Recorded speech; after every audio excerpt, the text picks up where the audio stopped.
before we get back in the NHL, we did have something else we want to talk about. The Red Deer Rebels of the WHL have been told that they are going to play and live in their rink this year. That is a tough thing for those young kids to do. I'm glad they're able to play and get their schedule in, but God, that is something that's going to be difficult. Could you imagine living in a hockey arena? Well, there was a thing on Netflix a couple of years ago, and I forget the name of it, but it was this it was this Quebec league. I don't know if it was a pro league or senior league, something like that. I think it was like a Quebec pro league. And the Quebec pro league is nuts. Like, it's tons and tons of fighting. I think there was a Laval team, and some of the players lived in the rink. And it wasn't like, so the Red Deer Rebels are gonna have, like, they have a state of art. Like, for their league, it's a beautiful arena. I'm talking like a dump. These guys living in the Memorial Arena downtown, not renovated. Could you imagine? So those guys live in that. But no, I was right away. I was like, well, these guys are like, 17, 18, 19, 20 years old. How are they going to get their girls into their room?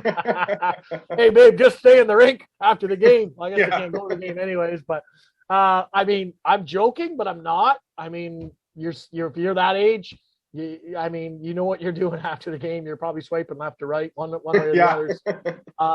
It's definitely going to be interesting if they're allowed to do that. Or I wouldn't be surprised if some guys get caught and aren't allowed to play because of COVID or something, because somebody snuck into the room. Honestly, I'm just being honest. I know some of our listeners are probably calling me an idiot, and others are laughing because they know it's true. So yeah, but yeah, just definitely like living in a rink. I mean, I saw the one photo when it was like a sweet view of the rink. I'm like, oh, that's pretty cool. But I mean, there's definitely got to be. This isn't 1980, guys. This is 2021. There's definitely going to be, I would think, some strong security and a lot of strong protocols, especially with COVID going on. So, I mean, that's something I think we're going to follow and see how it goes, right? That's something that feels like it would be a ton of fun when you first sign up to do it. But I think after about day 4, you'd be like, oh, fuck, what did I get myself into? Yeah. Like, I'm living in a freaking concrete Coach is going to have you. Well, coach Yeah. is going to have you working out 3 times a day. And I mean, Yeah. there's no ordering pizzas or what. Who knows? Maybe they got a sick buffet. I don't know. I would think they've got something going on.